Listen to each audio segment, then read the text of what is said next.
सर्व पत्रकार मित्रांना नमस्कार। आज दोन मुद्द्यांच्या निमित्तानं मी पत्रकार परिषद घेतोय। इथं उपस्थित असणारे सुनील तटकरे साहेबांना आपण सर्व मान्यवर, आपल्याला सगळ्यांना माहिती आहे की बरेच दिवस भिडेवाड्याच्या संदर्भामध्ये जो सावित्रीबाई फुलेंनी खऱ्या अर्थाने त्या काळामध्ये मुलींना शिक्षणाच्या करता काम सुरू केलेलं होतं आणि तो भिडेवाडा त्याचं एक चांगल्या प्रकारचं स्मारक व्हावं अशा प्रकारचा प्रयत्न गेले अनेक वर्ष भुजबळ साहेब करत होते। मी पण अनेकदा पुणे जिल्ह्याचा पालकमंत्री असताना मी माझ्या परीने प्रयत्न केला, पालकमंत्री नसतानाही प्रयत्न केला, परंतु तिथं आता काही दुकानं आहेत, काही इतर जणांचे व्यवसाय आहेत। आम्ही त्यांच्याशी चर्चा केली आणि त्यांना विनंती केली की आपण ह्याच्यातनं मार्ग काढू। हे अशा प्रकारची जी काही स्मारक असतात त्याला एक आगळं वेगळं महत्त्व असतं आणि त्याच्यात तुमचं आम्हाला नुकसान करायचं नाही, तुम्हाला पण योग्य पद्धतीचा मोबदला देण्याची राज्य सरकारची भूमिका आहे। परंतु काहींना पटलं नाही, काहींना पटलं, परंतु काही जण म्हणाले आम्हाला हे मान्य नाही, आमचं आहे तिथंच व्यवसाय आम्हाला सुरू ठेवायचे। आणि कोर्टामध्ये गेल्यानंतर काल नवरात्राच्या दिवशीच मुंबई उच्च न्यायालयाने तो ऐतिहासिक निकाल दिला आणि खऱ्या अर्थानं महिला शक्तीचा जागर घुमला असं म्हटलं तर काही चुकीचं ठरेल असं मला वाटत नाही। कारण हे सगळ्यामध्ये आम्ही सगळ्यांनी पुढाकार घेण्याचं कारण म्हणजे क्रांतीज्योती सावित्रीबाई फुले यांची मुलींची पहिली शाळा पुण्यातील भिडेवाडा इथं त्यांनी सुरू केली आणि त्याच वेळेस त्या जागेचे मालक तात्याराव भिडे हे होते आणि त्यांच्या नावावरूनच त्या शाळेला भिडे नाव पडलं आणि भिडेवाडा अशा पद्धतीनं नाव पडलं। आणि पुणे महानगरपालिकेच्या मुख्य सभेमध्ये देखील हे राष्ट्रीय स्मारक घोषित करण्याचा ठराव 2008च्या स्थायी समितीच्या मीटिंगमध्ये मांडण्यात आला आणि या जागेचं भूसंपादन करण्याच्याकरता पण मान्यता देण्यात आली।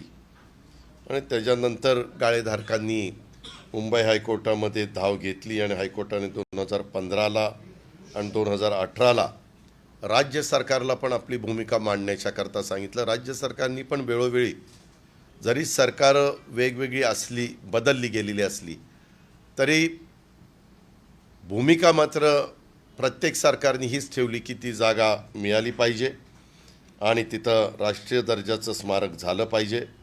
आणि या याचिकेवर साल 2020मध्ये शेवटची सुनावणी झाली आणि त्याच्यामध्ये देखील मला खूपदा भुजबळ साहेबांचा विशेष उल्लेख करावा असा वाटतो की त्यांनी इतका आग्रह, म्हणजे इतके ते आग्रही असायचे की अजित हे झालं पाहिजे, आपण सगळेजण तिथं असताना का होत नाही, कशात आपण कमी, कुठं मांडायला आपण कमी पडतो।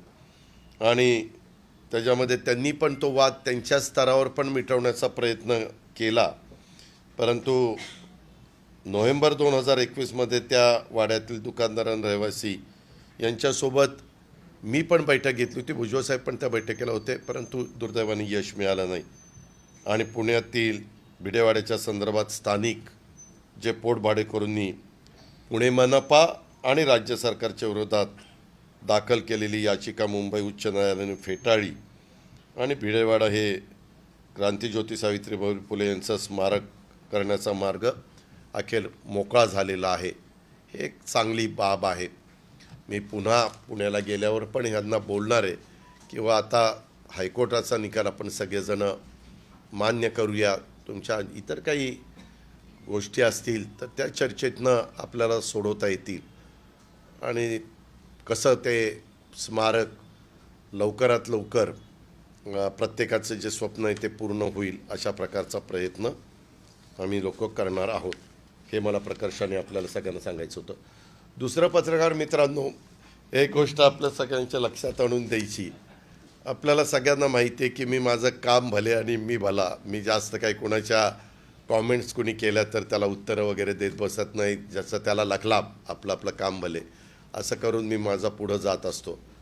परंतु गेले 3-4 दिवस माझ्याबद्दल सातत्याने इलेक्ट्रॉनिक मीडियामध्ये आणि काही बाबतीमध्ये प्रिंट मीडियामध्ये पण बातम्या आल्या. मी त्या बातमीला जास्त महत्त्व दिलं नाही, कारण तुम्ही सगळे पत्रकार मित्र आहात. तुम्ही जर बारकाईने बघितलं तर तसा त्या बातमीशी माझा अर्थार्थी दुरान्वय देखील संबंध नाही.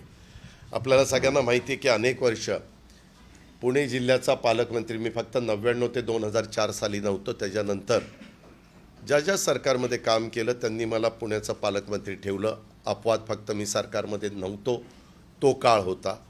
आणि त्याच्यामुळं नेहमीच माझी कामाची पद्धत असते की ज्या जिल्ह्याची जबाबदारी आपल्यावर असेल त्या जिल्ह्याचे विकासाचे प्रश्न मार्गी लागावेत. त्याच्यामध्ये ॲज अ गार्डियन मिनिस्टर या नात्याने ज्या काही आढावा बैठका घ्यायच्या असतात, मी आत्ता पण उपमुख्यमंत्री 100 दिवस झाले होऊन गेलो, त्याही वेळेस तुम्ही बघताय की माझ्याकडं अनेकदा अनेक बैठका चाललेल्या असतात, अनेक मिटिंग, अनेक आढावा आम्ही घेत असतो. आणि त्या कामाला कशी गती देता येईल, काही प्रॉब्लेम असतील सर सॉल्व कसे करता येतील, अशा प्रकारचा आमचा प्रयत्न असतो. थोडंसं सुरुवातीला पत्रकार मित्रांनी बातम्या पण दिल्या, अजित पवार वित्त आणि नियोजन खात्याचा मंत्री आहे, ह्या खात्याचे आढावा घेतो, त्या खात्याचा आढावा घेतो. वास्तविक आढावा घेतला म्हणजे काही जो त्या खात्याचा मंत्री असतो त्याचं काही काढून घेतलं अशातला होत नाही. उलट त्या मंत्र्यांना पण कधी एखादी गोष्ट फायनान्समुळे थांबलेली असते, कधी एखादी गोष्ट प्लॅनिंगने काही प्रश्न निर्माण केलेले असतात, कधी एखादी गोष्ट काही आणखीन कुठल्या डिपार्टमेंटचा प्रश्न येतो तिथं थांबलेली असते, कधी एखादी मीटिंग झाल्यावर पाठपुरावा होत नाही म्हटल्यानंतर थोडंसं ते साईडला काम पडतं.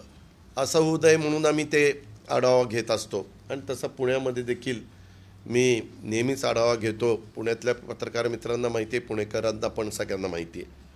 परंतु आत्ता मधी एका रिटायर IPS ऑफिसरनी एक पुस्तक लिहिलं आणि त्या पुस्तकाच्याबद्दल सातत्याने काही ना काही बातम्या यायला लागल्या.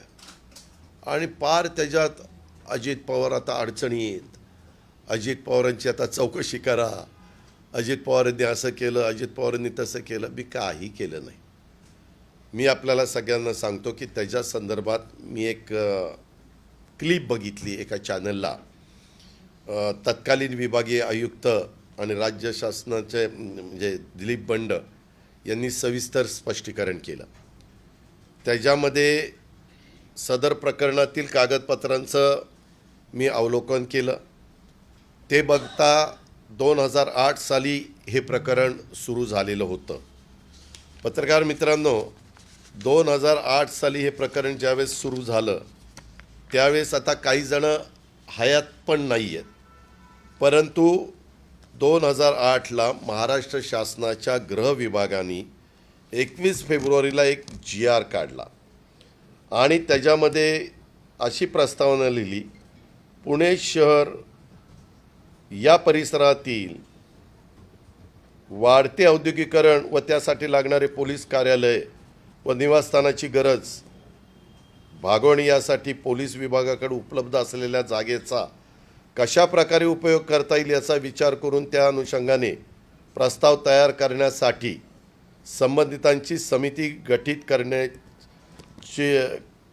करण्याची बाब शासनाच्या विचाराधीन होती. शासन निर्णय या बाबींचा विचार करून पुणे शहर परिसरात पोलीस विभागाकडे उपलब्ध असलेली जागेची पाहणी करून सदर जागेचं पोलीस कार्यालय व निवासस्थानाची गरज भागवण्यासाठी कशा प्रकारे उपयोग करता येईल हे तपासून त्यानुसार प्रस्ताव शासनास सादर करण्याकरता खालील प्रमाणे समितीची गठीत करण्याचा शासन मान्यता देण्यात येत आहे.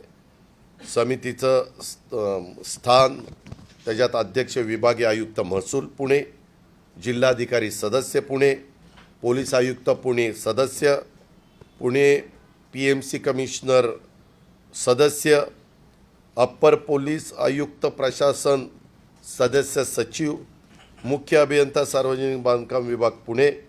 उपरोक्त समितीनं आपला अहवाल व प्रस्ताव 3 महिन्यात शासनास सादर करावा. महाराष्ट्राचे राज्यपाल यांच्या आदेशानुसार गृह विभागाच्या कार्यस्थान अधिकाऱ्याचं सहीचं ही 6 जणांची समिती नेमली, त्याचं हे पत्र हे आहे 21 फेब्रुवारी 2008चं. ते पत्र झाल्यानंतर त्याच्या संदर्भात ती कमिटी बसली असेल, काय झालं असेल मला त्याच्यामध्ये माहीत नाही, कारण ते डिपार्टमेंटच वेगळं असल्यामुळे माझा तसा अर्थार्थी काही त्याच्याशी संबंध नव्हता. परंतु त्या संदर्भामध्ये पुढे हे पत्र होतं 21 फेब्रुवारीला आणि त्यांना ते द्यायला सांगितलेलं होतं. त्याच्या संदर्भात समितीनं अनेकदा बसले, समिती गठन झाली. 21/2/2008ला जे मी आत्ता सांगितलं, शासनाने गठीत केलेल्या समितीचा अहवाल शासनाला प्राप्त झाला 5/8/2008ला, म्हणजे 6 महिन्यांनी. सदर अहवालावर शासन स्तरावर निर्णय होऊन 28/8/2009 रोजी पत्रानुसार एका कंपनीला निविदा अंतिम करण्यात त्या ठिकाणी आली. त्याच्या आधी म्हणजे आता 28/8ला ज्यावेळेस नाही 5/8ला हे आलं, म्हणजे अहवाल आला. अहवाल आल्यानंतर त्याच्यामध्ये एक अशी पण तत्कालीन त्यावेळेसचे गृहमंत्री यांच्या दालनामध्ये एक बैठक झाली. त्या बैठकीत पुणे शहर परिसरात पोलीस विभागाचे कार्यालय निवासस्थानाची गरज भागावी यासाठी पोलीस यंत्रणेकडे असलेल्या जागेचा उपयोग करण्यासाठी प्रस्ताव तयार करण्याबाबत माननीय मंत्री गृह यांच्या उपस्थितीत त्यांच्या मंत्रालयीन दालनात 16/1/2009 रोजी झालेल्या बैठकीचे इतिवृत्त. बैठकीस खालील अधिकारी आज उपस्थित होते: स्वतः गृहमंत्री, नंतर श्रीमती चित्कला झुकसी, अप्पर मुख्य सचिव गृह, नितीन करीर, त्यावेळेसच्या मुख्यमंत्र्यांचे सचिव, AN रॉय, पोलीस महासंचालक महाराष्ट्र शासन त्यावेळेसचे, उपसचिव गृह विभाग ध कांबळे. आणि मग वेगवेगळी त्यांनी चर्चा त्याच्यामध्ये केली आणि चर्चा केल्यावर त्याच्यातनं येरवडा पोलीस स्टेशनकरता निविदा मागून BOT तत्वावर एक पथदर्शी प्रकल्प राबवण्याकरता प्रकल्पाचे आर्थिक विश्लेषण मुख्य अभियंता सार्वजनिक बांधकाम विभाग पुणे यांच्याकडून तयार करून घेण्याच्या सूचना विभागीय आयुक्तांनी दिल्याचे अप्पर मुख्य सचिव गृह यांनी मंत्री महोदयांना सांगितले. याबाबत सर्वकष चर्चा करून सहमतीनं माननीय मंत्री गृह यांनी असा निर्णय घेतला की येरवडा पोलीस स्टेशन परिसराचा विकास BOT तत्वावर करण्याचा यापूर्वी शासनाने घेतलेला निर्णय सहमत राहून त्यानुसार सदर प्रकल्प पूर्ण करण्याबाबत आवश्यक ती कारवाई करावी असे सूचित केले आणि उपस्थितांचे आभार मानून बैठक संपली. हे झालं जानेवारीमध्ये. त्याच्यानंतर समितीच्या सर्व सदस्यांच्या सहीची कार्यालयीन टिप्पणी पाहिजे असेल तर ती पण टिप्पणी इथं आहे. ती त्यांनी जे काही कुणाकुणाचं काय मत आहे, विभागीय आयुक्त दिलीप बंड यांनी अलॉटमेंटच्या संदर्भातलं ते एक पत्र इथं आहे.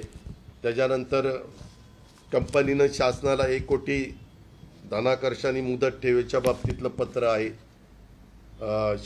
त्या कंपनीने शासनाला केलेल्या करारनाम्याचं पत्र त्या ठिकाणी आहे. कंपनीबरोबर करारनाम्याची अंमलबजावणी करणं शक्य नाही याबाबत शासनाने पुन्हा पत्र दिलं. मी ह्याच्यामध्ये खोलात गेल्यानंतर बाबा हा निर्णय सगळा झालेला होता आणि मग नंतर काय झालं तर हा निर्णय काही कुणामुळं बदलला गेला नाही. काही जण असं दाखवतात किंवा मी विरोध केला म्हणून काल ज्यांनी दिल्लीमध्ये पत्रकार परिषद घेऊन सांगितलं तसं ह्याच्यात दिसत नाही. ह्याच्यामध्ये काय झालं, एक कंपनीच्या संदर्भामध्ये ईडीनं काहीतरी पुढची कारवाई केली आणि त्याच्यामध्ये ही कंपनी होती असं काहीतरी पुढं आलं आणि त्याच्यामुळं हे सगळं सरकार दरबारीच सगळं रद्द करण्याचा निर्णय घेण्यात आला आणि आज देखील ती जागा गव्हर्मेंट ऑफ महाराष्ट्राच्या ताब्यामध्ये, पोलीस खात्याच्याच ताब्यामध्ये. पत्रकार मित्रांनो, मला तुम्हाला दुसरं एक सांगायचं आहे. आपल्या इथं 36 जिल्हे, 36 जिल्ह्यामध्ये 36 पालकमंत्री असतात. पालकमंत्री आपापल्या पद्धतीनं आढावा घेत असतात, परंतु ज्या त्या खात्याच्या बद्दलच्या जागेचा निर्णय घेत असताना एक तर निर्णय घेण्याचा अधिकार कॅबिनेटला असतो, कॅबिनेट सर्वोच्च असते. दुसरा अधिकार रेव्हेन्यूला असतो. कुठलीही जागा असली तर ती जागा त्या डिपार्टमेंटला डायरेक्ट देता येत नाही, ती रेव्हेन्यूकडं महसूलकडं वर्ग करावी लागते आणि मग महसूल ती कुणाला द्यायचं ते त्या ठिकाणी ठरवते. अशा प्रकारच्या आजपर्यंतच्या अनेक घटना आणि तुम्ही पण पत्रकार मित्रांनाही माहिती असेल की अशा प्रकारे कामाची पद्धत असते. त्याच्यामुळं त्यांनी काय आरोप केला की बाबा माझ्याकडनं काय झालं, मी ज्यावेळेस आढावा घेत होतो त्यावेळेस मला त्या कमिटीनं आणि त्या सगळ्यांनी सांगितलं की ह्याबद्दल सगळा निर्णय झाला, आबांनी निर्णय घेतला आहे, गृह विभागाने निर्णय घेतला आहे, परंतु त्याची अंमलबजावणी त्या ठिकाणी होत नाही. ज्यावेळेस एखाद्या कमिटीतले लोक पालकमंत्री म्हणून मला सांगतात त्यावेळेस आम्ही विचारतो कोण काय हे करतं, तर त्यांनी सांगितलं की CPंनी सांगितलेलं आहे की मी काही ते देणार नाही. म्हणून मी त्यांना एकदा तिथं बोलवलं असेल आणि त्यांना विचारलं असेल, त्यांनी सांगितलं की मला काही ते द्यायचं नाही. मी म्हटलं द्यायचं नाही तर नका देऊ, मला आपण प्रयत्न केला, त्यांचं त्यांना ऐकायचं नसेल तर मला काही त्याच्यात आग्रह करण्याचं काही कारण नव्हतं.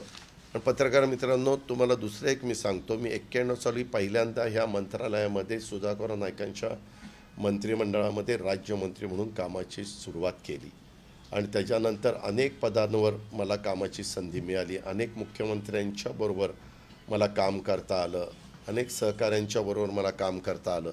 मी कधीही सरकारचं नुकसान होईल अशा प्रकारचा निर्णय घेत नाही. एखादा निर्णय माझ्या लक्षात आला किंवा हे काही बरोबर नाही तर मी स्वतःच सरळ सांगून टाकतो की हा निर्णय माझ्याकडनं काही होणार नाही, कुणी त्याच्याबद्दल माझ्याकडे पाठपुरावा करू नका.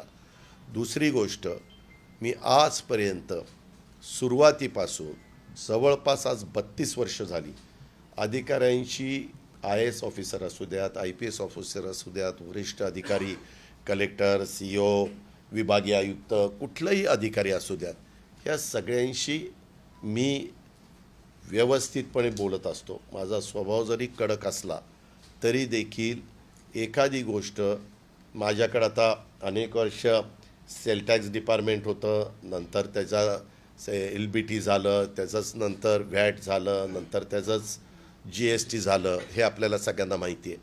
तुम्ही त्याही सगळ्या आयुक्तांना विचारा की बाबा अजित पवारकर डिपार्टमेंट असताना बदल्यांचा अधिकार पण पत्रकार मित्रांनो माझा सगळा आयुक्तांना असतो. मी अजिबात हस्तक्षेप करत नाही.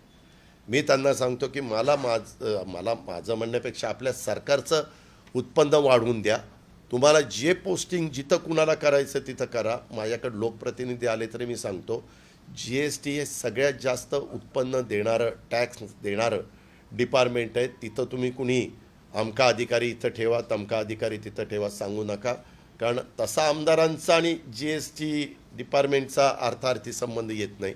आणि त्याच्यामुळं कधी अधिकाऱ्यांनी मला सांगितलं, अनेक अधिकारी आत्ता तर बरेचसे रिटायर पण झाले, चीफ सेक्रेटरी असतील किंवा इतर कुणी पण असतील, त्यांनी जर लक्षात आणून दिलं की अजित पवार हे अडचणीचं म्हणजे कायद्याच्या नियमाच्या चौकटीमध्ये बसत नाही, तर मी फार काही त्याच्यात आग्रह करत नाही. मी सरळ सांगतो की ते सोडून द्या, बाजूला ठेवा आणि त्या पद्धतीनं पुढं जावा.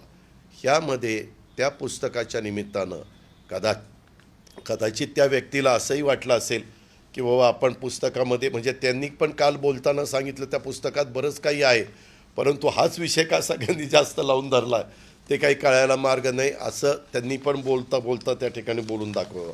बऱ्याचदा काही जण पुस्तक वगैरे लिहित असताना शक्यतो काहींना असं वाटतं की काही प्रसिद्धीसाठी खळबळजनक अशा प्रकारच्या काही गोष्टी लिहिल्या तर त्याला वेगळ्या प्रकारची प्रसिद्धी मिळते, आणि तसंही कदाचित झालं असेल. त्याच्यात लगेच विरोधी पक्षातल्या काही पक्षाच्या अध्यक्षांनी, काही विरोधी पक्ष नेत्यांनी लगेच ही चौकशी करा वगैरे वगैरे. अर्थात तो त्यांचा अधिकार आहे, तो लोकशाहीमध्ये प्रत्येकाला आपलं आपलं मत व्यक्त करण्याचा अधिकार आहे, परंतु त्याची चौकशी करा, नाहीतर आणखीन काय करा, आपल्याला त्याच्याशी काही घेणं देणं नाही. कुठल्याही ठिकाणी माझी याच्यामध्ये सही नाही. कुठल्याही मिटिंगला, ज्या मिटिंग होतात या निर्णय घेण्याच्या संदर्भात, कुठल्याही मिटिंगला माझ्या माहितीप्रमाणे मी कुठं हजर नाही. फक्त वेगवेगळ्या बाबा कुठले महत्त्वाचे प्रश्न आहेत आणि कुठले आढावा, कारण तुम्ही बघा काल त्या बोलत असताना असंही बोलल्या, स्वर्गीय RR पाटील त्यांना बोलले की बाबा ह्या विषयामध्ये तुम्ही फार लक्ष त्या ठिकाणी घालू नका, असं काहीतरी काल त्यांनी वक्तव्य केलं असं माझ्या वाचनात आणि ऐकण्यामध्ये त्या ठिकाणी आलं. अशा प्रकारचं हे सगळं काम आहे आणि मी पुन्हा सांगतो, ह्याचा माझा अर्थार्थी काही संबंध नाही.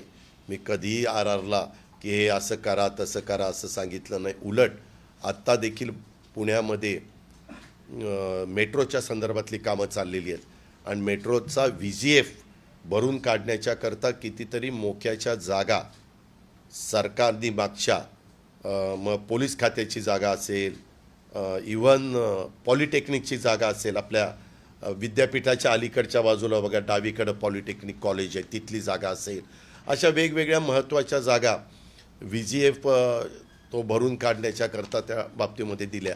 आमचं एवढंच म्हणणं आहे की बाबा कुठल्याही जागा देत असताना त्याच्यात पारदर्शकता असावी, त्याच्यामध्ये कुठलंही असं कोणाला शंका कुशंका घ्यायला जागा राहू नये.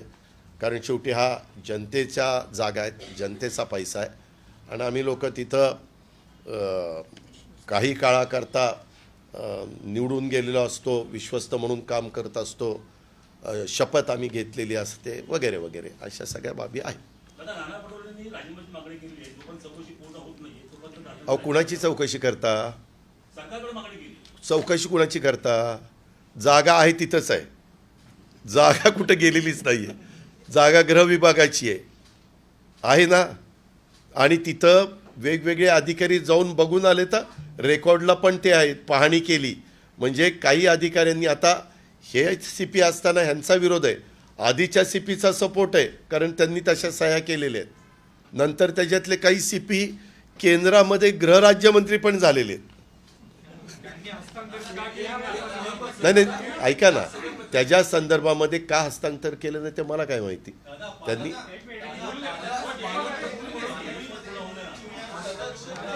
एखादी विचारा.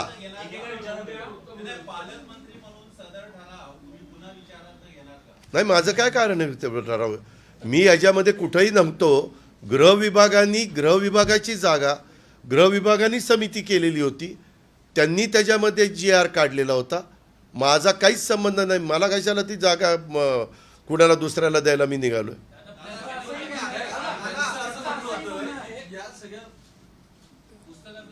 हा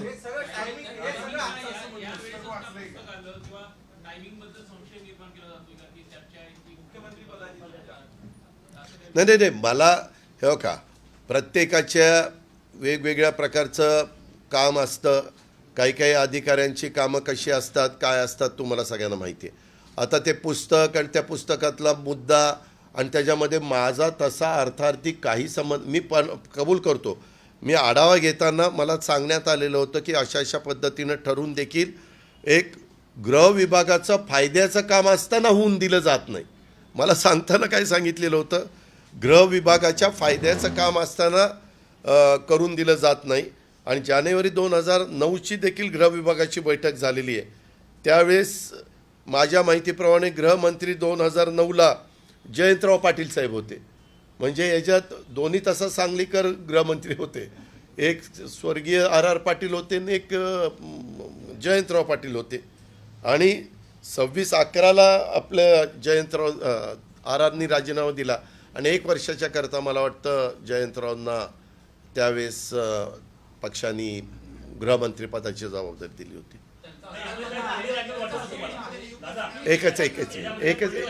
एकच मिनिट.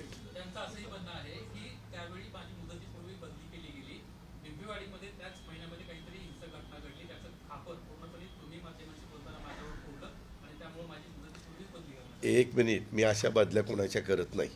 माझ्या डिपार्टमेंटच्या बदल्या करण्याचा माझा अधिकार आहे. परंतु आत्ता पण तुम्ही बघताय ज्या कोणी बदल्या आहेत तिथं ते सगळे मागच्या काळातच आलेले अधिकारी आहेत. आपण आपलं काम व्यवस्थितपणे केलं तर कुठलाही अधिकारी असेल तर त्याच्याकडनं आपण काम करून घेऊ शकतो. कारण आपल्याला वेडीवाकडी चुकीची कामच करायची नाही. आपल्याला कायद्याच्या नियमाच्या चौकटीमध्ये बसून जी कामं केली गेली पाहिजेत तीच झाली पाहिजेत, हाच आपला कटाक्षाने प्रयत्न असतो. आणि हे सगळं करत असताना पत्रकार मित्रांनो मी नेहमी सांगतो, ह्याच्यात राजकीय हस्तक्षेप आमचा कुणाचाही नसला पाहिजे. त्यांना त्याच्यामध्ये पूर्णपणे मुभा दिली पाहिजे. एकानी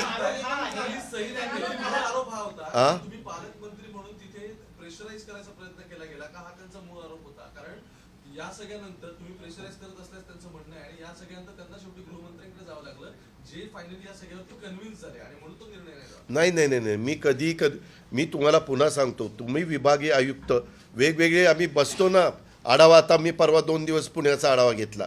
वेगवेगळे प्रश्न, इतके पुण्यामध्ये प्रश्न असतात, मेट्रोचे प्रश्न असतात, महावितरणचे प्रश्न असतात, ट्रॅफिकचे प्रश्न असतात, तुम्ही कोयता गँगचे प्रश्न असतात, वेगवेगळे अनेक प्रश्न. ससूनच्या मध्ये तो काही प्रश्न निर्माण झालेले होते आणि त्या संदर्भात त्यांनी मला कुणी सांगितलं की वो अशा अशा प्रकारे आमची समिती नेमली, असं झालंय तसं झालंय आणि ती जागा आपल्याला गृह विभागाला चांगल्या प्रकारे घरं बांधून मिळत आहेत, क्वार्टर्स बांधून मिळत आहेत, त्यांची अवस्था अतिशय दयनीय आहे आणि कुठंही नुकसान नाही, उलट आहे ते फायद्याचंच आहे वगैरे वगैरे.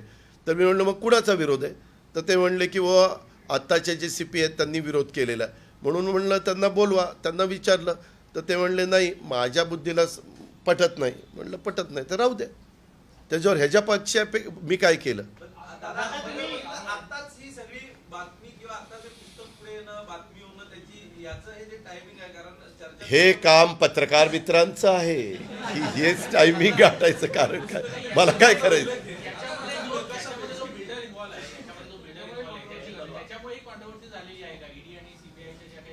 मला त्याच्याबद्दल काहीच माहीत नाही, कारण ही केस कधीची 2008ची, आपण 2023ला 15 वर्ष झालेली आहे. 15 वर्ष काही साधा काळ नाही आहे.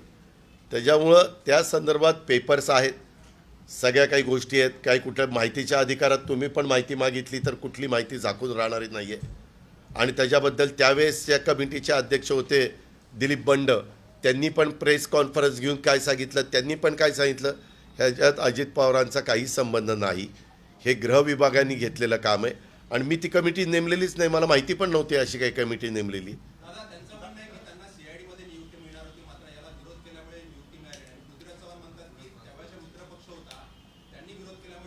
अजिबात नाही. पृथ्वीराज चव्हाण तसं म्हणालेले नाही. तुम्ही तसं सांगू नका.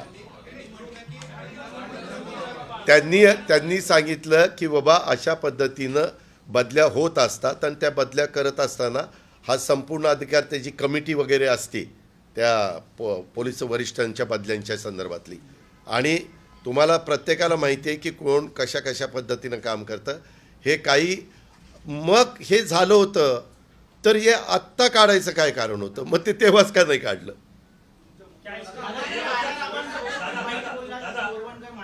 काय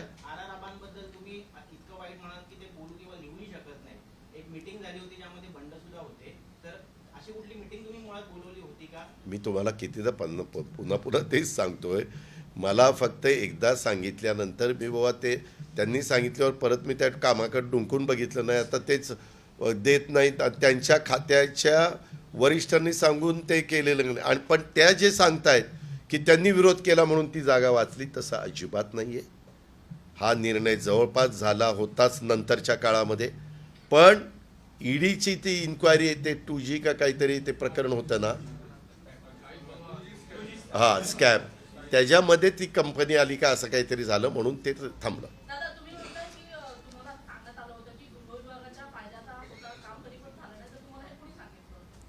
अरे ह्याच्यात लिहिले मिनिट्समध्ये वाच ना. ह्यामध्ये विभागीय आयुक्तांचे जे काही हे आहे किंवा मी मगाशी तुम्हाला वाचून दाखवलं त्याच्या संदर्भात RR पाटलांनी पण मीटिंग घेतली. त्याच्यामध्ये तेच झालं की निवासस्थानाची गरज, पोलीस यंत्रणेकडे जागेचा उपयोग, ती 16/1ची नाही 16/1/2009. हां मग ते गृहमंत्री तेव्हा ते असतील, म्हणजे कोण शेवटी कोणतरी गृहमंत्री होतं, जे असेल ते असेल.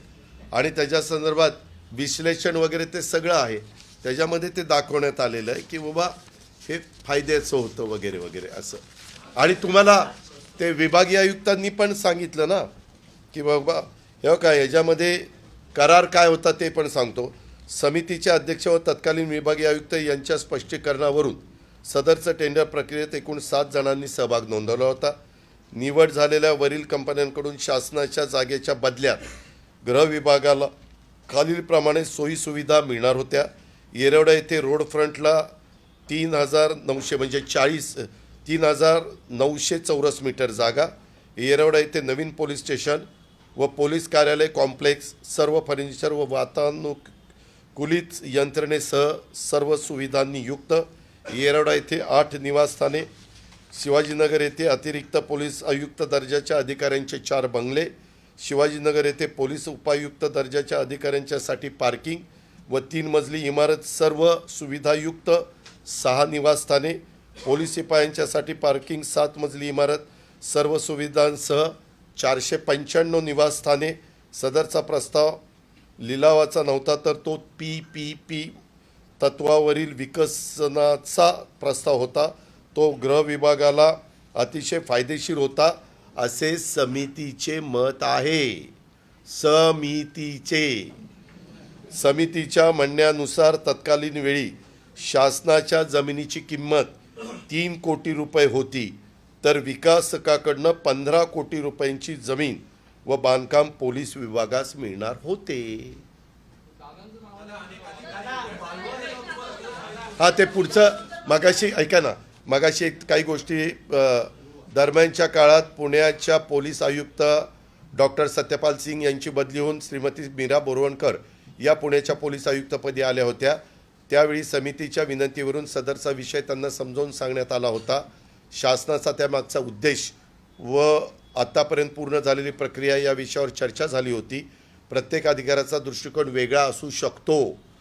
डॉक्टर सत्यपाल सिंग यांनी आग्रहाने मंजूर केलेल्या प्रकल्पाला नंतर आलेल्या पोलीस आयुक्त श्रीमती मीरा बोरवणकर यांची सहमती नव्हती. सदर कंपनी माननीय उच्च न्यायालयात सुद्धा गेली होती. त्यावर उच्च न्यायालयाने 6 आठवड्यात निर्णय घेण्याचे कळवलेले होते. ते पण इथं आहे, उच्च न्यायालयाने कळवलेलं. सदर प्रकरणात वापरात बदल करण्यासाठी महसूल आणि वन विभागाची मान्यता घेण्यात आली नाही व ईडीने सदर प्रकरणातील जमीन जप्त करण्याचे आदेश निर्गमित केले असल्याने कंपनीबरोबर शासनाने केलेल्या करारनाम्याची अंमलबजावणी करणे शक्य नाही असे शासनाने कंपनीला कळवलेले आहे असे कागदपत्रावरून दिसून येते.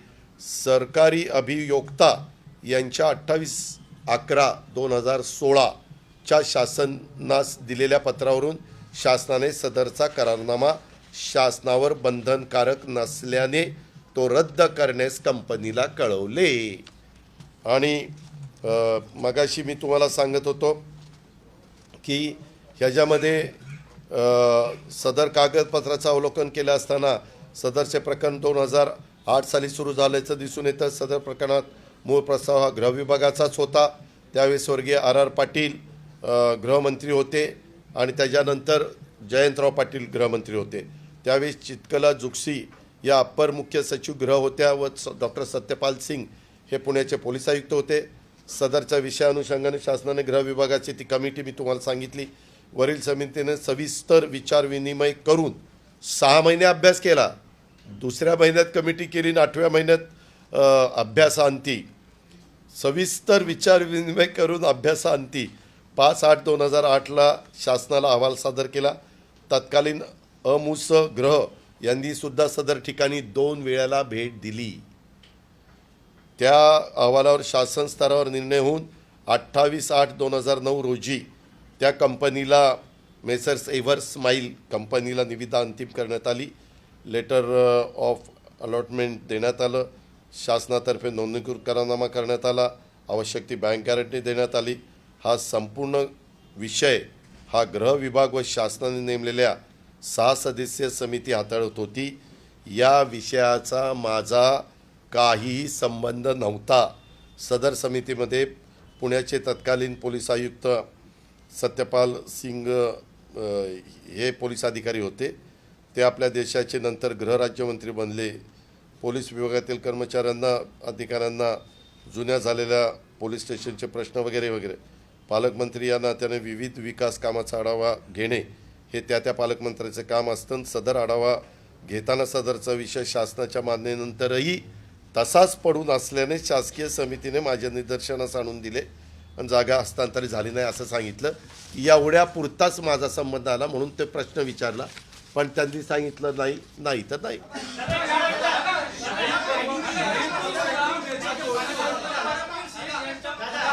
एकाने अरे एकानी एकानी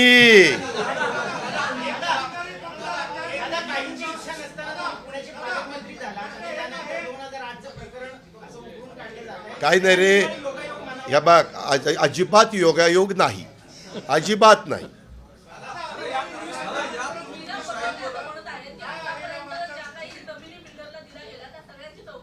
करा ना माझ्या काय माझं जातं का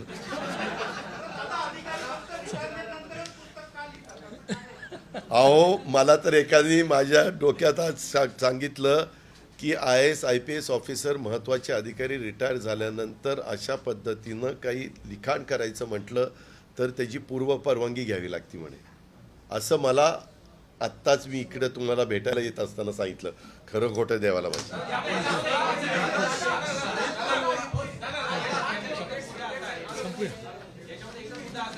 काय एकच मुद्दा आहे